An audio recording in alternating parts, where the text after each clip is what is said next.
Gracias por acompañarme a un tema más de la palabra de Dios. Les saluda José Octavio González Ramírez. Y en esta ocasión estaré hablando sobre un tema un tanto cuanto empedrado, por lo cual muchos saldrán raspados. El tema es los frutos de la iglesia. Una vez más, reafirmo que los comentarios que en este tema haré no son invención de ninguna mente borracha por el vino de la indiferencia, sino sobria en la realidad. Una realidad por la que la Iglesia de Cristo está atravesando. No es que yo me imagine, ni mi criterio esté basado en un acontecimiento que haya marcado mi vida ministerial, sino que a través de servir a nuestro Señor por 25 años, me he dado cuenta por la crisis que está pasando la Iglesia de Cristo. Quiero ser muy puntual en lo que digo. Las bases de mis temas están sustentados primero en la familia, segundo en la iglesia, tercero en la sociedad. Y tomo como base a la familia porque un país sin familia es un país sin sociedad. Una iglesia sin familias no es sino 4 paredes vacías con alguien haciendo un monólogo. Y una familia sin Cristo no es sino más almas que van directo a la condenación eterna. Continuamos con la crisis que está pasando en la Iglesia de Cristo, no solamente en México, sino también en Estados Unidos y Canadá. Mi intención no es tratar de desacreditar el trabajo de ningún pastor o evangelista. Tampoco voy a estereotipar las iglesias cristianas, pues sé que muchas congregaciones se preocupan por sus frutos, empezando desde el pastor, hasta llegar a las ovejas que se sientan al escuchar la predicación, con lo cual me congratulo y me gozo en el Señor. Pero también es necesario que veamos la otra cara de la moneda, congregaciones en las cuales, aunque tengan un equipo de iluminación digno del más elegante teatro, pero que en la realidad espiritualmente están en la oscuridad. Un templo que tiene un equipo de sonido, que muchos cantantes del mundo quisieran tener, pero que en la realidad, en sus hechos, están completamente en silencio. Congregaciones que abaten las manos y las levantan para alabar a Dios, que cualquier persona que los viera y los escuchara quisiera asistir a ese templo al ver el entusiasmo de la congregación con los que abaten las manos, pero que en realidad son manos vacías. Por eso es de que veremos los frutos de la iglesia. Comenzaremos por el pastor. Recordemos que no todo lo que brilla es oro, y no todo aquel que se le llama pastor tiene verdaderamente el llamado de Dios para ese ministerio. Veamos que hay 3 tipos de pastores. El pastor que es por tradición, porque sus padres son pastores, pero que en la realidad él o ella no tienen la vocación para servir, porque no tienen el llamado en su corazón que solamente Dios da. El pastor que es por comodidad, está por conveniencia, pero que en realidad es solo un pastor asalariado. El pastor fue puesto por la junta del gobierno de la iglesia, solo porque tiene la personalidad, habla bien en público, o porque sabe mucho de la Biblia, pero que en realidad está ahí porque lo pusieron, mas no porque tiene el llamado. Y el tercero, tenemos el pastor llamado por Dios. Es aquel que no le interesa ni la fama, ni el dinero, ni la comodidad, sino solo servir a Dios, sirviendo y guiando a las ovejas de Cristo, las cuales Él compró con su preciosa sangre. Por hoy, solo veremos al pastor llamado por Dios, pero aquel que en el camino perdió la dirección de una manera inconsciente y se desvió del camino correcto. A continuación, haré una serie de observaciones que predominan en muchas iglesias, pero que nadie se atreve a exponer por temor a la crítica o por la indiferencia. Pero cualquier motivo que sea, no deja de ser una realidad.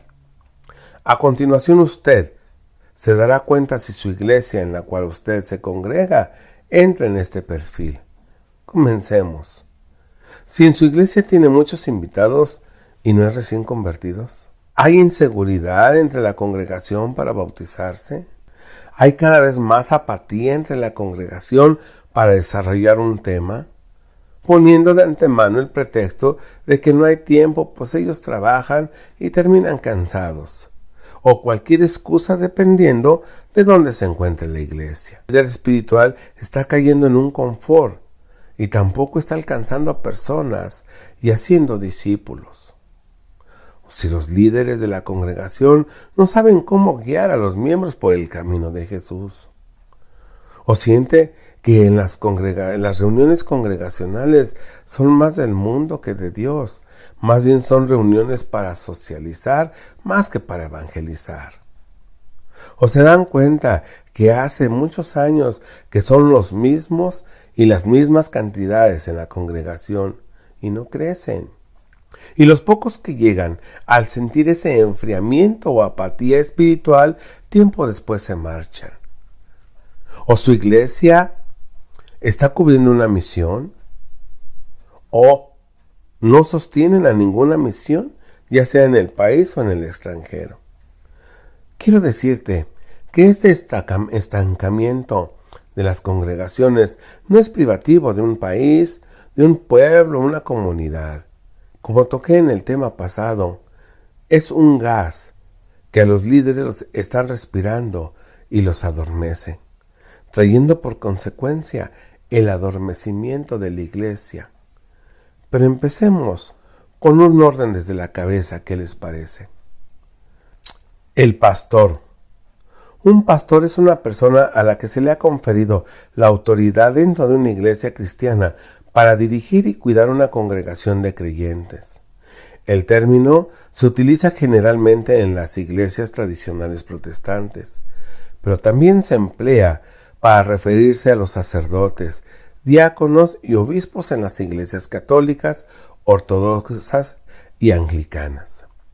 Por ejemplo, Jesús se denomina a sí mismo "Yo soy el buen pastor" en el Evangelio de Juan 10:11. Las mismas palabras se emplean en el relato del nacimiento de Jesús en el capítulo 2 del Evangelio de Lucas, para referirse literalmente a las pastores y ovejas. Veamos Juan capítulo 21, desde el versículo 16. Donde Jesús le pide a Pedro que apaciente a las ovejas. Versículo 16 dice: y volvió a decirle por segunda vez: Simón, hijo de Jonás, ¿me amas? Pedro le respondió: sí, Señor, tú sabes que te amo. Le dijo: pastorea a mis ovejas. En Hechos 20:17, Pablo hace llamar a los ancianos de la iglesia de Éfeso para darles su último discurso. Y en Hechos 20:28 les dice que el Espíritu Santo los ha hecho obispos y su trabajo es pastorear la iglesia de Dios. Versículo 28 dice: por tanto miren por ustedes y por todo el rebaño en el que el Espíritu Santo les ha puesto por obispos, para apacentar la iglesia del Señor, la cual Él ganó por su propia sangre. En Efesios capítulo 4 versículo 11 dice: Pablo escribió, y él mismo constituyó a unos apóstoles, a otros profetas, a otros evangelistas, a otros pastores y maestros. En 1 Pedro 5, 1 y 2, Pedro pide a los ancianos que apacienten, o sea, que pastoreen la grey de Dios. Versículo 1 dice: ruego a los ancianos que están entre ustedes, yo anciano también con ellos, y soy testigo de los padecimientos de Cristo, que soy también participante de la gloria que será revelada. Versículo 2: apacienten la grey de Dios que está entre ustedes, cuidando de ella, no por fuerza, sino voluntariamente, no por ganancia deshonesta, sino con ánimo pronto. Versículo 3: no como teniendo señorío sobre los que están a su cuidado, sino siendo ejemplos de la grey. Y cuando aparezca el príncipe de los pastores, ustedes recibirán la corona incorruptible de gloria. Y ese pastor de la grey de Dios tal vez tiene una iglesia en la cual algunos departamentos o ministerio debe de ejercer. Ahora mencionaré algunos de ellos, cómo se forman o se instruyen para el ministerio. Vamos a hacer un pequeño ejercicio. Los invito a que hagamos un tour mental por su iglesia. Y conforme yo menciono, usted podrá saber si tiene esos frutos dentro de la iglesia. Comencemos. Las células en los hogares. No se necesitan 15 o 20 personas para formar una célula en un hogar. Con 3 invitados y un líder de la iglesia o el papá, con eso serán suficientes para empezar en la casa. Veamos, evangelistas. Con un solo miembro de la congregación que desempeñe este llamado es excelente. Pero es importante aclarar que este llamado no tiene por qué ser para una persona porque él o ella así lo quieren, o porque es familiar del pastor, o porque es el único que está disponible. Así no funciona, mis hermanos.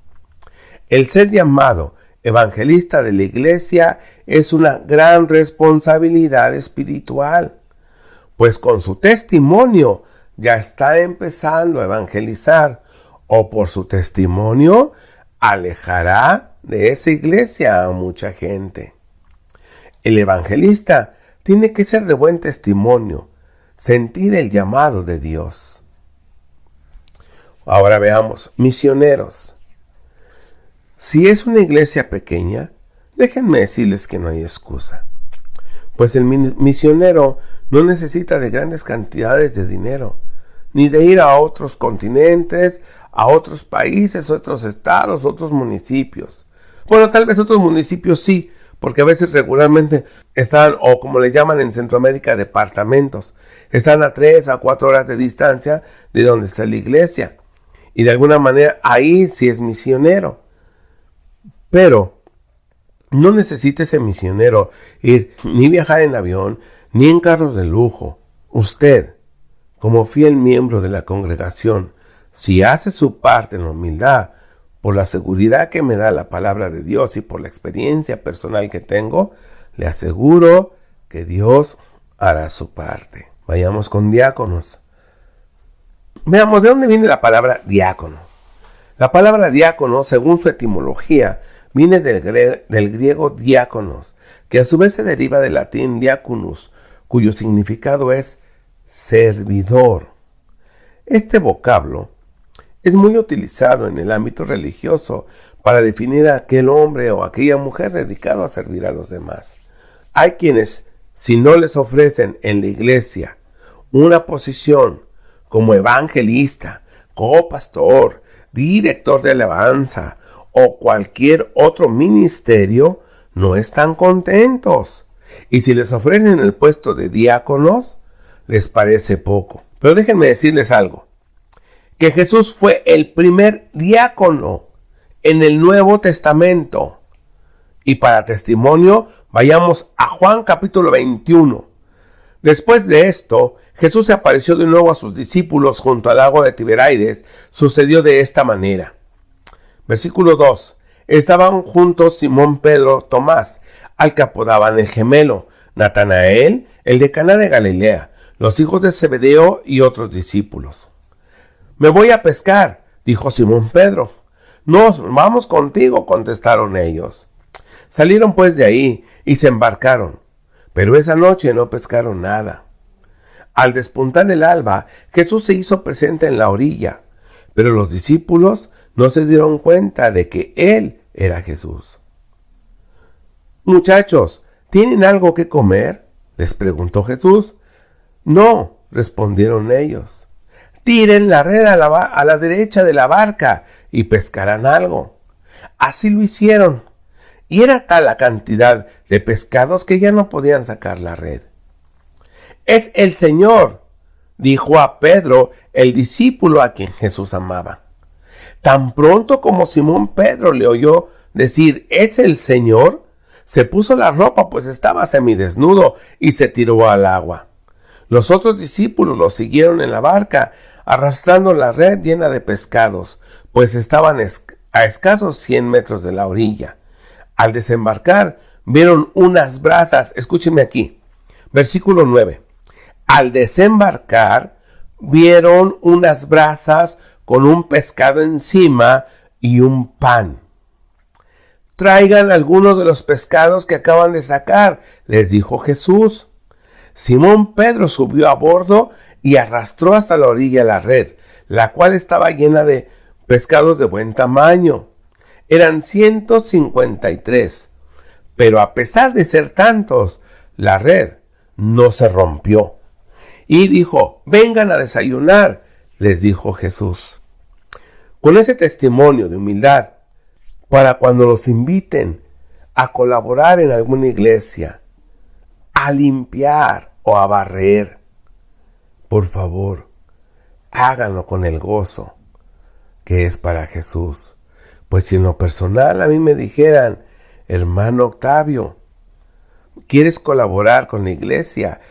Pero vamos a barrer y a trapear y a sacudir. Pero por supuesto, y Dios me está escuchando lo que les digo, por supuesto, y con ese gozo yo lo haría, porque sé que lo hago para mi Señor. Pero volvamos a los diáconos. Una iglesia no necesita de todo un cuerpo de diáconos. Con que la iglesia tenga una hermana y un hermano que sean diáconos, con eso es suficiente. Ahora veamos, maestros de escuela dominical. Es hermoso cuando la iglesia es pequeña y asisten solamente 5 niños al salón de clase o asisten 5 adultos a la escuela dominical. Lo importante no es la cantidad de niños o adultos que asistan, sino con el amor y la dedicación que se empleen estos maestros para prepararse. Para los maestros de escuela dominical para niños, cuando los maestros de corazón se preparan y les enseñan a los niños esos cánticos tan hermosos que hablan de Jesús, créanmelo, porque ya lo viví. Esos cánticos se vuelven un eslabón entre el corazón del niño y Jesús, pues aunque los aprendieron de niños, nunca se les va a olvidar. Y ese eslabón será parte de una gran cadena que ate a esos niños con Jesús.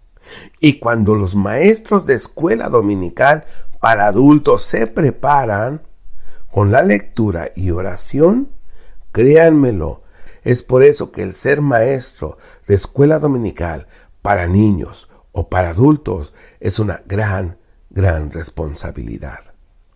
Ahora veamos el ministerio de damas. Con una hermana que visite a 2 hermanas y organicen para la iglesia algo, es un buen ministerio para empezar. O sea, una hermana en la iglesia y va y visita otras 2 y ya son 3. Con eso empieza el ministerio de damas. Ministerio de caballeros. De igual manera, con un hermano que visite a 2 hermanos y programen un evento, es suficiente para empezar. Ahora vayamos al ministerio de compasión. Basta que 2 hermanos o 2 hermanas comiencen con las visitaciones a los enfermos o a los que no tienen empleo y les lleven un pequeño mandado. Estas acciones están reflejando el amor de Cristo. Y para ellos que lo necesitan, será de una gran ayuda y será un gran testimonio de motivación. Ahora veamos cómo este ministerio de intercesión, aquí hay un gran ministerio de importancia que debe de tener toda la iglesia. Y de igual manera, no estoy hablando de un grupo de intercesión grande, obedeciendo el mandato de nuestro Señor Jesús cuando dijo: donde estén 2 o 3 congregados, dice él, y yo, por mi parte, yo estaré ahí para escuchar sus oraciones y sus peticiones por los miembros de la congregación. ¡Qué hermoso es esto! Dice el Señor: solamente quiero que ustedes estén 2 o 3 congregados en mi nombre, y yo voy a estar ahí. ¿Saben para qué? Para escuchar las oraciones y las peticiones. Esta es la promesa de que Jesús va a estar ahí. ¿No es maravilloso saber que Él será la 4ª persona que estará en esa reunión? Bendito sea mi Señor. Gracias por su promesa. Ahora veamos el ministerio de visitación. Nuestro Señor Jesús citó en este ministerio de visitación. En Mateo capítulo 25, vayamos desde el versículo 31, cuando dijo: Cuando el Hijo del Hombre venga en su gloria, y todos los santos ángeles con él, entonces se sentará en su trono de gloria, y serán reunidas delante de él todas las naciones, y apartará los unos de los otros, como aparta el pastor las ovejas de los cabritos. Y pondrá las ovejas a su derecha, y los cabritos a su izquierda. Entonces el rey dirá a los de su derecha: Vengan a mí, benditos de mi Padre, hereden el reino de Dios preparado para ustedes desde la fundación del mundo. Estuve desnudo y me cubriste, enfermo y me visitaste, en la cárcel y me viniste a ver. Entonces los justos le responderán diciendo: Señor, ¿cuándo te vimos hambriento? ¿O cuándo te sustentamos? ¿O sediento y te dimos de beber? ¿O cuándo te vimos forastero y te recogimos? ¿O desnudo y te cubrimos? ¿O cuándo te vimos enfermo o en la cárcel y fuimos a verte? Y respondió el rey y les dirá: de cierto les digo, que en cuanto le hicieron a uno de estos mis hermanos más pequeños, a mí lo hicieron. Tú que me escuchas, cuando vayas a visitar a una persona que esté imposibilitada para salir, o que no tiene que comer, o que no tiene medicina, solo piensa: lo que voy a hacer es como si lo hiciera para aquel que me dio la salvación. Es para mi Jesús. Y sentirás en tu corazón ese vuelco de júbilo que, si tu corazón pudiera expresarse, saldría de tu pecho y danzaría para Cristo. Ahora pasemos al líder de alabanza y líder de jóvenes. Pasemos al líder de alabanza y de jóvenes. Cabe mencionar que los nombramientos de cada uno de los líderes de los ministerios deben de ser dados por el pastor cuando apenas empieza la formación del cuerpo de la iglesia, y cuando el gobierno o mesa directiva de la iglesia ya está formada. Y ellos presentan al pastor el ministerio a desarrollar, o al líder que representará a tal o cual ministerio. Y cuando el pastor, solamente él es el que lo puede confirmar, lo puede cuestionar o lo puede rechazar el nombramiento. También es importante mencionar algunas de las actividades que son recomendables para el buen desempeño y crecimiento de una iglesia, y que por resultado natural de Dios habrá buenos frutos, aclarando y siendo precisos que Dios no se presta al juego de muchas iglesias o pastores que, queriendo ser mejor que otras iglesias o pastores, entran en una competencia que nada tiene que ver con la humildad, con lo espiritual o por el amor a las almas, por orar por el necesitado, por interceder por el pecador, etcétera, etcétera. Sino más bien tienen todo de vanidad, moda, orgullo, tecnología y todo lo que encierra lo carnal. En este caso, no se esperen el crecimiento de una iglesia con un cuerpo espiritual. Más bien habrá un crecimiento con cuerpo de mundanalidad. ¿Qué podrán argumentar los pastores y líderes que me escuchan? Que ese es mi punto de vista, pero que está lejos de la realidad. Pues en su iglesia son espirituales y no carnales. Con lo cual les respondo que tal vez tengan razón, pues no conozco su iglesia y no debo de generalizar, pues yo estaría cayendo en un prejuicio y eso no debe de ser, con los cuales yo les doy la razón. Pero si quieren saber qué clase de iglesia son en las que se congregan, solo veamos los frutos arriba mencionados. Quienes me escuchan, si en la iglesia donde ustedes se congregan hay estos ministerios, quiere decir que están dando buenos frutos. Y alguien de los oyentes me podrá decir: pero pastor, la iglesia en la que yo me congrego es pequeña y no tiene tantos miembros como para formar tantos ministerios, y no por ello deja de ser espiritual. Recordemos que el Espíritu Santo y la presencia de Dios no es privativo de esas grandes iglesias. Pero si en esa iglesia pequeña hay por parte de los líderes humildad, trabajo, oración, santidad, limpieza de acción de pecado intencional, por parte de los líderes, empezando por el pastor, me atrevo a decir que para nuestro Señor y nuestro Salvador, esa iglesia es gigante y crecerá en testimonios y en membresía. Y Jesús se goza en ello. Continúo con más actividades que se recomiendan. Encuentros de identidad cristiana con jóvenes de la congregación, encontrando soluciones espirituales para problemas carnales. Interacción de jóvenes cristianos con inconversos. Retiros espirituales para enseñar a los jóvenes cómo enfrentar las tentaciones carnales propias de la edad. Encuentros juveniles de esparcimiento. Encuentros de oración y de intercesión. Visitación. Cuadro de dramas. Discipulado a jóvenes en el ministerio cristiano. Encuentros de jóvenes tomando la imagen de Cristo. Todo lo mencionado anteriormente es referido a la iglesia. Pero hay un punto muy importante, la otra cara de la moneda, que es la familia. Una iglesia sin familias es como una nuez vana. Ahora analizaremos cómo se reflejan estos frutos dentro de las familias de la iglesia. Aquí hay una importante corresponsabilidad entre las iglesias y los papás. Hagamos una analogía. Suponiendo que el corazón de papá y mamá son unos terrenos de siembra.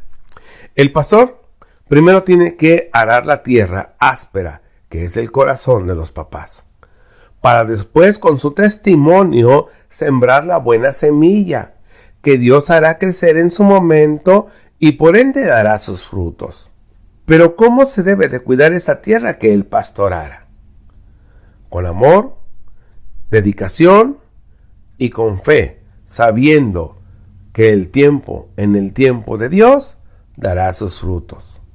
Así debe de ser el pastor, arar ese corazón, ya sea recién convertido a Cristo o arar ese corazón duro de los papás de la iglesia, y a trabajar con amor, paciencia y disciplina, y alimentarlos con el buen alimento espiritual. ¿Y por qué digo corresponsabilidad? Porque una vez que los papás ya recibieron a Cristo en su corazón e hicieron una decisión por voluntad propia, es porque están conscientes de que necesitan un cambio en sus vidas, redirigir el camino por el cual llevan a su familia. Estoy hablando del esposo o la esposa y a los hijos. Y por ese cambio tendrán que trabajar primero en sus vidas personales. Cómo ir dejando malos hábitos, como discutir con la pareja delante de los hijos, o por cualquier otro error que cometen los hijos, insultarlos o golpearlos. O sea, levantarse de la mesa sin dar gracias a quien hizo la comida. No levantar ni el plato en el que comes. Hablar con groserías durante la comida o cena. Tocar temas financieros, familiares, cuando están en la mesa. O regañar a la esposa o los hijos delante de otras personas. O llegar tarde a cualquier reunión o cita cuando ya se ha establecido una hora de llegada. O interrumpir una conversación para dar tu propia opinión. Cuando estás en una reunión y todos cooperan con dinero para solventar un gasto, tú te sales al baño, simplemente te haces el disimulado esperando que los demás paguen. O cuando estás en la iglesia, interrumpes con pláticas al que está al lado tuyo. No llevas la Biblia, masticas chicle, llevas algo de comer, estás mandando mensajes con tu celular, etcétera, etcétera. O también ir dejando vicios que te han acarreado problemas en tu casa y en tu trabajo, como si eres un fumador crónico, si llegas a tu trabajo con aliento alcohólico, si consumes drogas, o si apuestas, o te gusta tener relaciones extramaritales, o te gusta mentir, o faltas a tu trabajo constantemente, etcétera, etcétera. Cuando papá o mamá estén cambiando estos malos hábitos o vicios, será un cambio que todos notarán.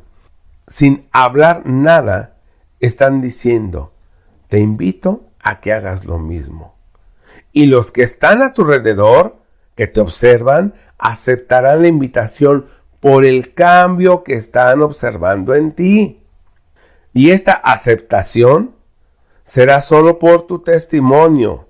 Y aquí es donde entran los líderes, los diáconos, con su testimonio en la iglesia, los líderes de varones, traer al nuevo convertido a las reuniones de varones, compartir los proyectos de la iglesia con él y hacerlo sentir el amor de la iglesia y que sepa que Cristo tiene un proyecto para él, que no está ahí por casualidad o equivocación. Líder de mujeres. Hay una característica en la mujer latina, que es el tener un sentimiento más apegado a Dios.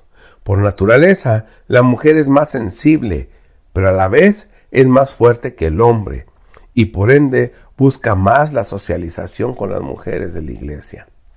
Pero también tendré que decir que precisamente por esa sensibilidad es más vulnerable a una decepción, que por consecuencia sería que se alejara de la iglesia. La líder de las mujeres tiene que tener la madurez espiritual y en la enseñanza de la palabra de Dios para entender a estas nuevas mujeres en Cristo Jesús, que ya han dado un paso lento pero firme, y siempre teniendo en cuenta que su testimonio es esencial para el crecimiento de la nueva creyente o del nuevo integrante de la congregación. Ahora veamos jóvenes líderes. Hay una preciosa semilla que Satanás no quiere que sea sembrada en el corazón de los niños y de los jóvenes. Pero en esta ocasión me enfocaría en los jóvenes.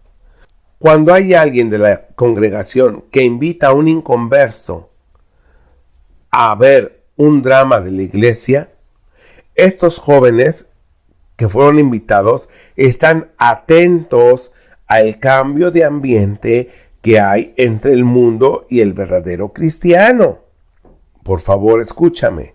Líder de jóvenes, despierta. En tus manos, más bien, o en tus acciones, está el futuro espiritual de estos jóvenes invitados. Ellos no van a esa reunión con la expectativa de encontrar algo que le guste a la carne. Ellos van a esa reunión porque quieren conocer al Jesús que han visto reflejado en los mismos cristianos. Y por ello saben que ese Jesús y ese cambio es el que hace falta en sus vidas. Y eso es lo que ellos van buscando. Y por ende, van a recurrir a la experiencia de un líder que los guíe por el camino de Cristo. Ellos son como plastilina en las manos de los líderes, pues están dispuestos a dejarse moldear con los preceptos de Cristo. Ellos lo que quieren es hacer un cambio en la vida del mundo que llevan. Así es que no tendrán experiencia en las cosas de Dios, pero en las del mundo sí son expertos. Líder, nuevamente, líder, tú que me escuchas, si tienes unos invitados a tu congregación, si realmente tienes un liderazgo que Dios te ha dado, recuerda, estos jóvenes estarán mirando tu manera de conducirte y por tu testimonio, ellos querrán participar en las actividades de la congregación o se apartarán. No creas que por joven eres inexperto. O no creas que por joven no puedes ser un gran líder. Vamos, recuerda, vayamos a Santiago capítulo 1. Dice, y si alguno de ustedes tiene falta de sabiduría, pídala a Dios, el cual da a todos abundantemente y sin reproche les será dada. Así es que aquí está el versículo Santiago capítulo 1, versículo 5, en donde tú, joven que me escuchas, te puedes referir. Y puedes pedir y rogar, suplicar a Dios por este versículo, rogándole que te dé la sabiduría de lo alto. Pues aquí no dice a los que tengan mayores de edad, a los que sean ancianos solamente, o a los líderes, o a los pastores, o solamente a los que sean mayores de 60 años les voy a dar sabiduría. Ahora veamos, hablando de jóvenes líderes, lo que el apóstol Pablo dijo al joven Timoteo. Vayamos, Timoteo capítulo 4, versículo 12, ninguno tenga en poco tu juventud, sino sé ejemplo de los creyentes en palabra, conducta, amor, espíritu, fe y pureza. 4:16, ten cuidado de ti mismo y de la doctrina, persiste en ello, pues haciendo esto te salvarás a ti mismo y a los que te oyen. Los líderes de jóvenes, no porque tengas poca edad quiere decir que es una limitante para ser un buen líder. Como ya lo dije, para Dios no hay edades. Pero, si con tu testimonio de honestidad y trabajo y humildad, paciencia, amor, perdón, entusiasmo, respeto a las autoridades y a los mayores de edad y sobre todo fe, y con el respaldo del Espíritu Santo, te aseguro, por lo que he vivido, que Dios hará crecer tu liderazgo. Y con tu testimonio y tus frutos, marcarás la pauta entre jóvenes y adultos. Yo te motivo a que te pares en la brecha y no te muevas ni izquierda ni a derecha. Mantente firme en la tempestad. Cuando ésta llegue, mantén los ojos en aquel que te llamó de las tinieblas a la luz admirable, y en su tiempo y en su forma te hará llegar la calma. Pues el ser líder de cualquier ministerio es como un dicho mexicano, es meterte entre las patas de los caballos, pues Satanás y sus demonios no se quedarán con los brazos cruzados. Pero ten siempre algo muy en cuenta, que hasta ahorita no he sabido que Dios pierda una batalla, ni que sus soldados sean avergonzados. Y si tú eres un buen soldado de Cristo, alégrate, pues Dios te dará la victoria. Ahora veamos rápidamente al líder de alabanza. Líder de alabanza. Ese gas anestésico que está insensibilizando a los líderes de la iglesia de Cristo. Al llegar a anestesiar a los líderes de la alabanza que ya no sienten la diferencia entre el mundo y la alabanza para Dios. Este ministerio conlleva una gran responsabilidad. En la música de la alabanza lleva esa parte invisible de cada persona, esa parte que nadie puede ver, nadie puede sentir, sino solo Dios. Esa persona que levanta sus brazos y que eleva su voz para darle un cántico de adoración a Dios. Pero la congregación solo hace coros o hace segunda a las voces que están en el estrado. ¿Qué quiere decir esto? Que la música o letra de la alabanza o adoración es la parte del reconocimiento de lo que Dios ha hecho en cada una de las vidas de los que están adorando a Dios en la congregación. Es por ello que la música que se ministra en el estrado debe de ser santa y no mezclarse con lo profano. Veamos. Ezequiel capítulo 44, versículo 23. Dice el Señor, y enseñarán a mi pueblo a hacer diferencia entre lo santo y lo profano, y les enseñarán a discernir entre lo limpio y lo impío. Para el líder de la alabanza, estos versículos tienen que ser un mandato. Nuevamente repito, para que quede claro. Ezequiel 44, versículo 23. Enseñarán a mi pueblo a hacer diferencia entre lo santo y lo profano, y les enseñarán a discernir entre lo limpio y lo no limpio. Para el líder de alabanza, estos versículos tienen que ser un mandato. Efesios capítulo 5, versículo 19 dice, hablando entre ustedes con salmos, himnos y cantos espirituales, cantando y alabando con su corazón al Señor. Veamos qué dice Salmo 95:2. Dice, vengamos ante su presencia con acción de gracias. Aclamémosle con salmos. Hechos 16:25. Dice, como a medianoche Pablo y Silas oraban y cantaban himnos a Dios, y los presos los escuchaban. Ahora veamos. 1 Corintios 14:15, ¿qué dice? Entonces, ¿qué?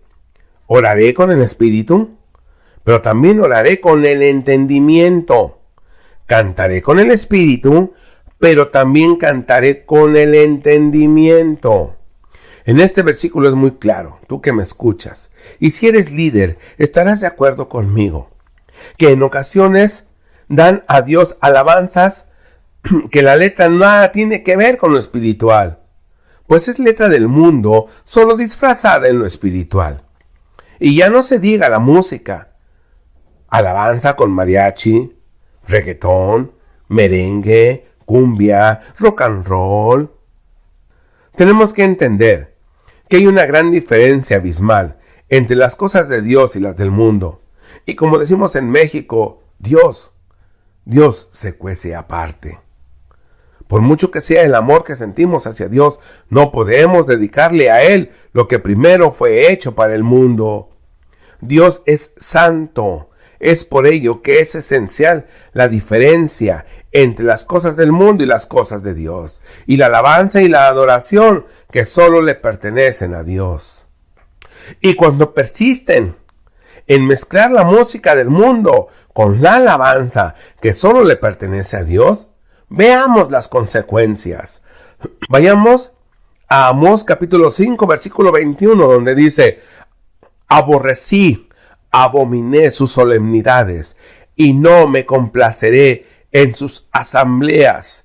Y si me ofrecieran sus holocaustos y sus ofrendas, no los recibiré, ni miraré las ofrendas de paz de sus animales engordados. Quite de mí la multitud de tus cantares, pues no escucharé las salmodias de tus instrumentos. Ahora es más fácil tomar una canción del mundo y cambiarle la letra. Y según los líderes de alabanza, se justifican diciendo: esta canción del mundo ahora es redimida para Cristo. Veamos qué dice Efesios 4:14. Dice: para que ya no seamos niños sacudidos por las olas y llevados de aquí para allá por todo viento de doctrina, por la astucia de los hombres, por las artimañas engañosas del error. Quiero decirles que Dios, Él no necesita que se redima nada del mundo para Él. El Espíritu Santo es tan rico y tan vasto que a Él le sobra inspiración para dar a sus siervos. Basta que ellos tengan fe y santidad para que sea derramada en ellos la sabiduría. Pero hablemos las cosas claras. Es más fácil tomar las cosas del mundo para dárselas a Dios que mantener una disciplina de santidad y darle algo nuevo a Dios que nadie haya usado. La alabanza a Cristo en la iglesia debe de ser inspiración del Espíritu Santo, así como inspiró a sus santos siervos a escribir salmos, himnos. Alguien podrá decir: bueno, Dios sabe las intenciones del corazón, que solo queremos reconocerle con la música de alabanza y adoración. Estoy de acuerdo con ustedes. Están bien intencionados, pero mal encausados. Ahora recordaremos unos pasajes que fueron más allá de una buena intención. Fueron acciones de reverencia, respeto y amor.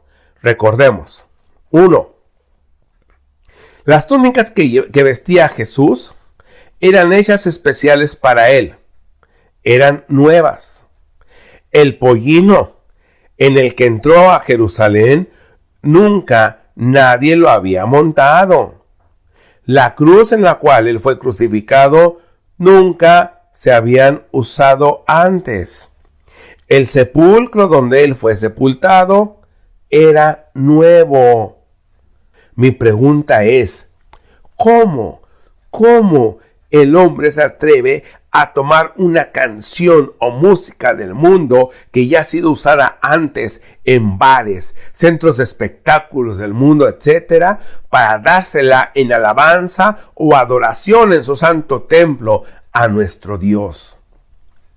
Si tú que me escuchas ¿Eres el líder de alabanza de alguna iglesia? Despierta si estás dormido. Nuestro Señor y Salvador, el que está preparando moradas eternas para sus hijos, merece que tú dobles tu rodilla, le entregues tus cargas y confieses tus pecados y que le ruegues a su Santo Espíritu que te dé inspiración para poner en tu mente y en tu corazón la letra y la música especial para alabar a Dios, para alabar a aquel que murió y resucitó por ti y por mí. Si tú haces esto, te aseguro que tendrás una respuesta a nuestro Creador. Quisiera resumir en que la base del crecimiento de la membresía de la iglesia radica en un orden, humildad, disciplina, amor, testimonio de los líderes y sobre todo oración. Recordemos, la cabeza es el pastor. Hermano pastor, tú que me escuchas, te lo hablo con el amor en Cristo. Revístete de humildad para que Dios te dé sabiduría. No seas indiferente, no permitas que ese gas de arrogancia haga tal efecto que te pierdes la sensibilidad a la voz del Espíritu Santo. En esos 25 años que tengo de servirle a Dios, he visto en México, Estados Unidos y Canadá cómo han llegado siervos que Dios manda a sus consiervos para la ayuda de la edificación de la iglesia. Al principio, el pastor lo recibe bien, pero al pasar de los días, este siervo de Dios se da cuenta de algunas fallas que son las que no permiten que la iglesia crezca en membresía y espiritualmente, y por ende no se puedan formar los ministerios ya mencionados. El pastor, totalmente adormecido por ese gas, no está sensible al consejo del siervo de Dios y lleno de arrogancia, hace caso omiso al consejo diciendo que él es el pastor. Y lleno de orgullo su corazón, no solo lo dice, sino que lo cree. Él cree que la iglesia que Cristo compró con su sangre, a él le pertenece. Maneja la iglesia como si fuera su familia en la carne, ordenando y prohibiendo. Las finanzas las maneja como si fuera una empresa privada. Y lo peor de todo es que no entiende que está mal. Así es como miembros de la congregación, al sentir ese enfriamiento, no llevan invitados a los servicios. Por esa actitud del pastor, la membresía no crece. Pero lo más terrible es que por ese mal testimonio, la congregación busca otro lugar donde congregarse. Y qué lamentable es ver cómo el enemigo gana terreno en las cosas de Dios, viendo lugares vacíos en el templo, sin ministerios, escuchando canciones del mundo como alabanzas a Dios. Y esa iglesia, en lugar de estar llenas de unión y armonía, hay divorcios, parejas viviendo juntas sin casarse, hermanitas jóvenes embarazadas sin casarse, jóvenes empezando a usar tatuajes, hermanitos y hermanitas fornicando. Por favor, escúchenme. Los exhorto a que se paren en la brecha y no se dejen apartar de los caminos. Yo les hablo a papá y a mamá ahora. ¿En qué camino están ustedes parados? O en el que dice Proverbios 14, versículo 12, donde dice que hay caminos que al hombre le parecen derecho, pero su final es camino de muerte. Revisen su propio testimonio ante sus hijos y en ellos verán.